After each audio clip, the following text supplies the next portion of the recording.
In today's highly complex and interconnected global environment, it is critical that we take a step back and connect the dots. The future doesn't have to surprise you.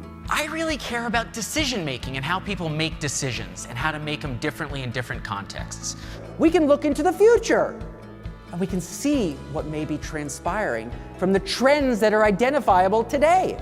I've adopted a liberal arts approach to thinking about any major complex problem. That logic of being a generalist and attacking domains that were formerly attacked by specialists infuses my thinking throughout my activities in education, speaking, and consulting. What I'm going to try to do today is give you a different way to view the world. Specifically, a different way to view the world economy and the future that you face from a business, economic, and political sense.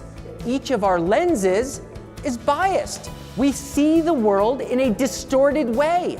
And what we need to do is combine these distortions to try to develop a new form of focus.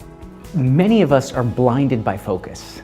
We're missing the opportunities as well as sort of lurking risks hidden in plain sight. I want you to focus on the emergence of this forthcoming consumption boom. 1 billion middle-class people spending money that they previously didn't have.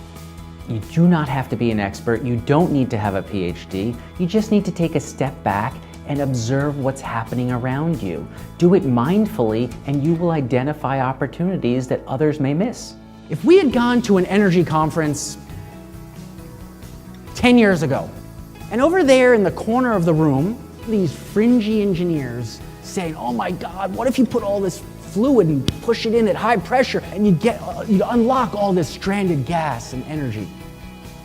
And they were talking about fracking. They've been talking about it for years, but the middle of the room wasn't paying attention. The middle of the room was paying attention to the conventional logic. They were on the side. They've now moved to the middle of the room. So my question is, who's on the side? Who's the guy that we should pay attention to that we're not? How we choose to understand, interpret, and navigate through the developments that are being constantly thrown at us is our choice. We can adopt a threat-oriented perspective, or we can adopt an opportunity-oriented perspective. China underwent an investment bubble, which has burst. They overbuilt. They built too much, and as a result, they are now going to build less. The result, of course, is that their consumption of commodities, as everyone in this room again likely knows, has fallen. But let me just reflect for one moment on how significant a player in the commodity markets China was. Between the years 2005 and 2015, China consumed more concrete than the United States, Mexico, and Canada, i.e. North America, did between 1900 and 2000. Let's take a look at what's happened to the currencies of several commodity countries. Anyone who watches currency markets, to talk about 10% move is a big move. A 20% move is big. 30, 40, 50% moves. This is very disruptive. As a global equities investor, I visited more than 60 countries. I made a point when in each country to meet with not just the business leaders, but also government leaders, regulators, academics, journalists, and ordinary people on the street. Crossing these silos helped me identify opportunities as well as navigate through these risks. Let us not confuse GDP and GDP per capita, because we have a race underway. There's a race between the growth of an economy and the population of that economy. It is unclear who is winning that race. The part I love about speaking the most is seeing that aha moment in the audience, when they connect the dots, when they learn there's a different way to think about problems. Morocco has 75% of the proven phosphate rock reserves on this planet. And that means in the land of food, well, definitely fertilizers and likely food, Morocco will have more power than OPEC or Saudi Arabia ever had in the land of oil and energy. While I talk about lots of different topics, they all are customized to a particular industry, a particular client, and the particular needs or wants or topical concerns of that audience. Some of the things I talk about are, for instance, the end of cheap food. I was talking about protein demand, and then I went to food prices. Surely there's food that's not protein. It's not animal protein, right? No, there isn't. Not in my eyes. Why is that? Because the chicken had to eat, and the chicken had non-protein in its feed.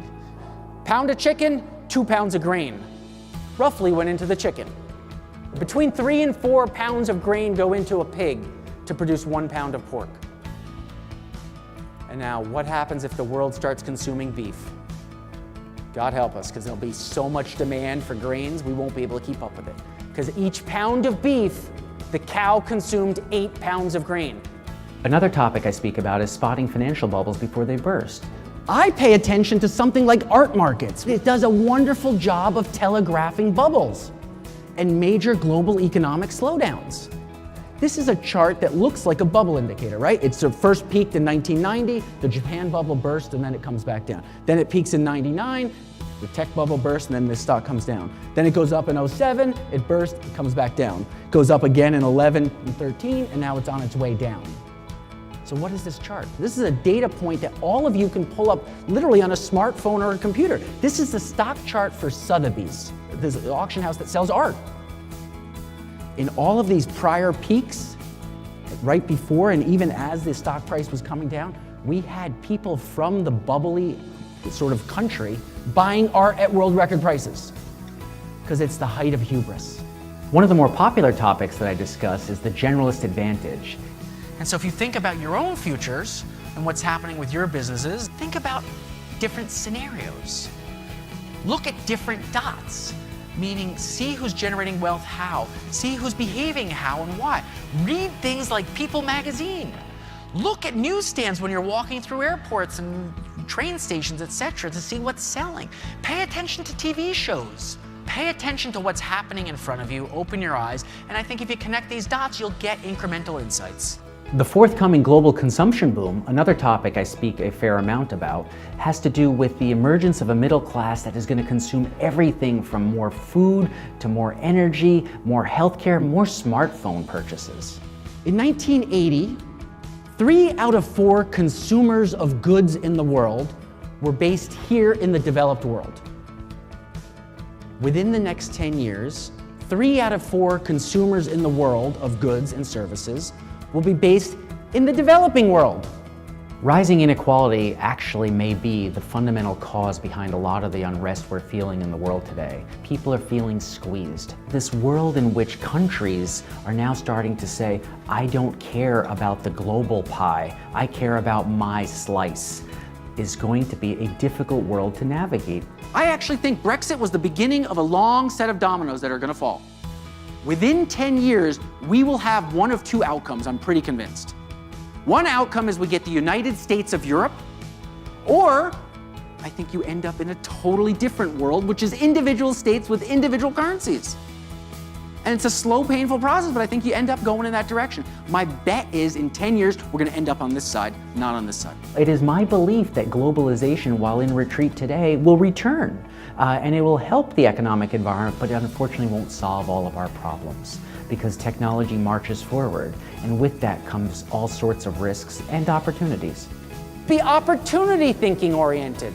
And that's to see the world through the noise at what is a really amazing positive future. A potentially re-globalizing world. A potential world where billions enter the middle class and consume everything from meat through smartphones. And that is a world that creates a host of opportunities, ones that you can capture if you plan and navigate accordingly.